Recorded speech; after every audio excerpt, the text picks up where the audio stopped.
Hey bro, what are you trying to mix? I'm trying to mix oil and water. See bro, oil and water do not mix. These are what we call as immiscible liquids. So immiscible liquids are those liquids which do not mix no matter how hard you stir it. Oh, so what happened when we force them to flow together side by side through a narrow space? Will they follow pattern or will they Mm, fight? What will happen? this is not a chemistry class question. It's a real life problem with a real life solution. So let's see what happens if we allow them to flow together through a narrow slit. Hi everyone, I am Avish and this is my teammate Akib. So now let's start with our project presentation.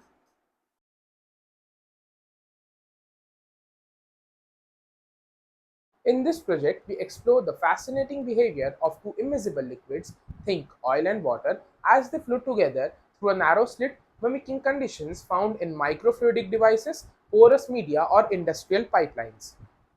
But first, let's take a step back. Why study this? In industries like oil refining, pharmaceuticals, or food processing, multiple liquid phases often had to move through a tight space. If we understand how immiscible liquids interact under flow, we can design better equipments and we can generate a good separation techniques.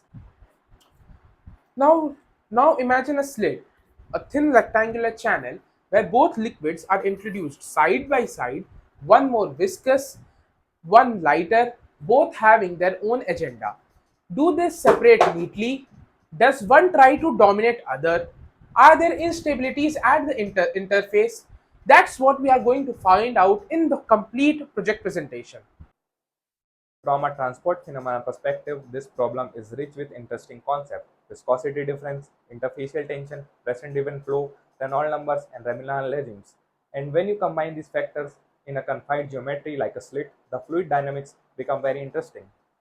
So Let's let's dive dive into into the the flow flow of of two two immiscible immiscible liquids liquids through through a a slit. slit.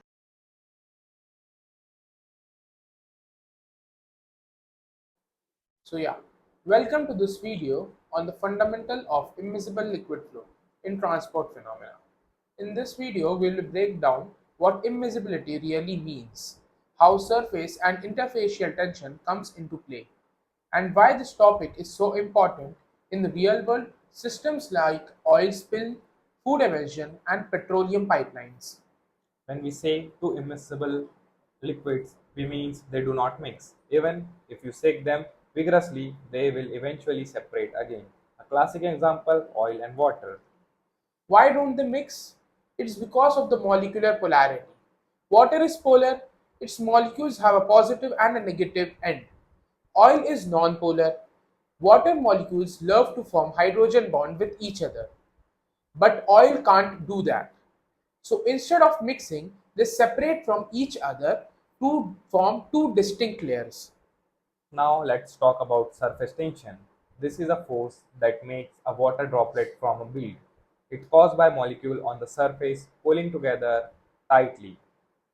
But when two immiscible liquids meet, we are talking about interfacial tension, the tension at the boundary between them. It's like two groups that they don't want to be mingled. They stay separated, minimizing the contact area. So yeah, this divides a line which is called phase boundary or interface. It's not just a passive layer, it plays a huge role in how momentum, heat and mass transfer are transferred between the two fluids. In motion, this interface can stretch, ripple and even break down into tiny droplets, depending on flow speed, viscosity and geometry. That's where things get really interesting. Miscible liquid flow is a far from lab only concept. Here are just few examples. Oil spills. Cleanup method depend on how oil spread and interact with water. Emulsions in food like mayonnaise or creamy or cosmetics, we temporarily mix immiscible liquids. Petroleum refining, crude oil often comes with water that needs to be separated efficiently. Microfluids, tiny droplet of immiscible fluids, are used for high precise diagnostic and experiment. To wrap it up, immiscibility is all about molecular incompatibility, surface and interfacial tension define how these liquids behave, and the interface is the star player in how they flow and interact. Understanding these fundamentals lay the foundation of analyzing real world transport systems.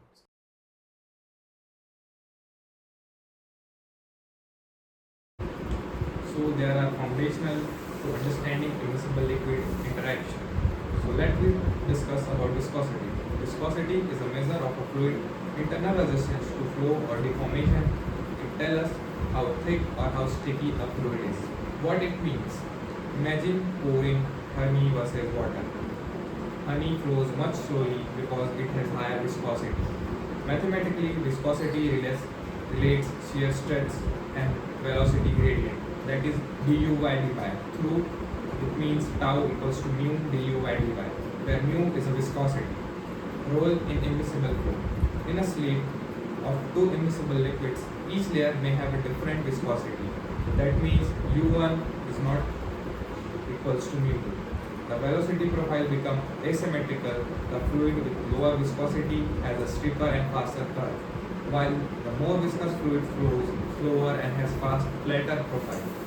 Viscosity determines how momentum is transferred between layer and across the interface.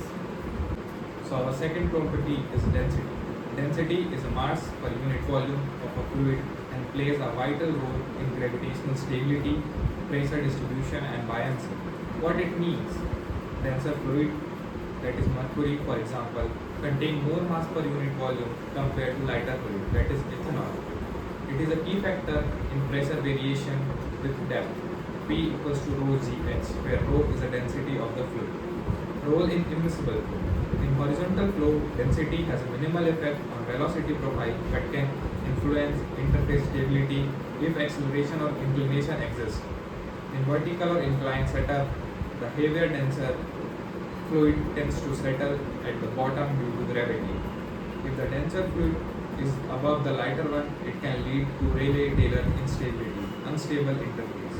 Density difference are also key in phase separation and stratification. Our third property is interfacial tension. Interfacial tension is a force per unit length that exists at boundary between two immiscible fluids due to difference in molecular interaction. What it means? Just like surface tension at a liquid-air interface, interfacial tension exists at a liquid interface. It arises because molecules in each liquid prefer to stay with their own kind, causing a tension at the boundary. Role in immiscible flow helps maintain a sharp and smooth interface between two liquids. High interfacial tension resisting mixing and deformation. Low interfacial tension allows more interface movement. In dynamic systems like pipelines, it determines whether the interface remains flat or undilute, whether the flow forms slugs, droplets, or wavy fields. Interfacial tension affects capillary pressure, which becomes crucial in microfluid system or a narrow slits. Our fourth property is miscibility versus immiscibility. This explains why some liquid mix while other does not. A key to understanding immiscible flow. Miscibility. Two liquids are miscible if they mix in all proportional to form a single homogeneous phase, that is ethanol and water. Molecular attraction between different species is stronger enough to keep them together. Immiscibility. Two liquids are immiscible if they do not mix and separate into two distinct phases, that is oil and water. Caused by difference in polarity. Water is polar, oil is non-polar, no interaction, no attraction. The interface remains distinct with each liquid retaining its own property. Role in flow. Immiscible fluid does not chemically interact, but they do mechanically. Moment transfer via interfacial layer. Interfere behavior is crucial. It can slip, deform, or remain stable. Determine how energy is distributed between layers. Understanding miscibility is important in designing separator, extractor, and two-phase reactor. So now let us summarize all this.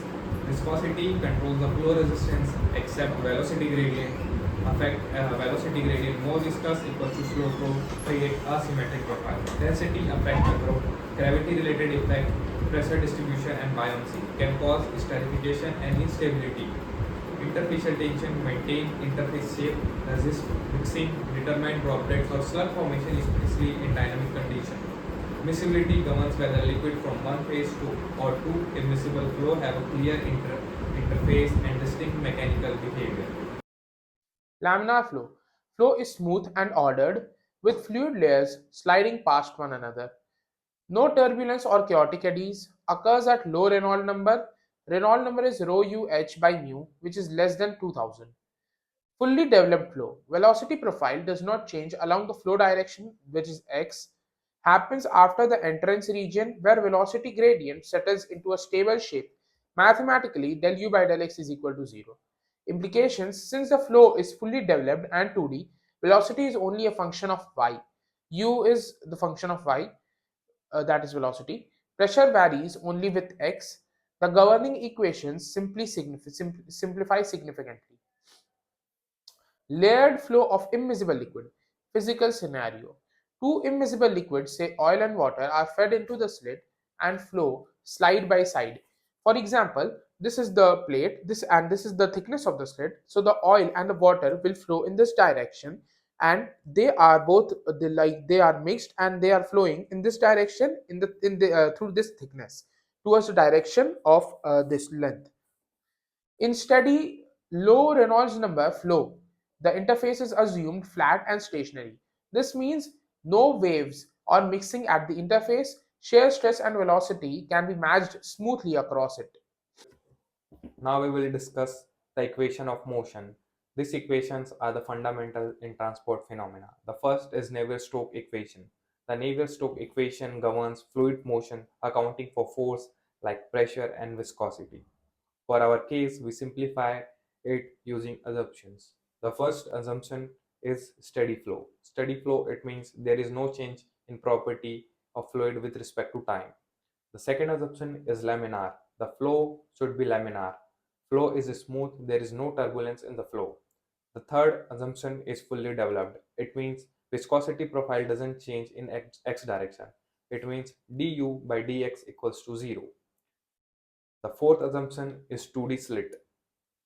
It means the variation is in only y direction.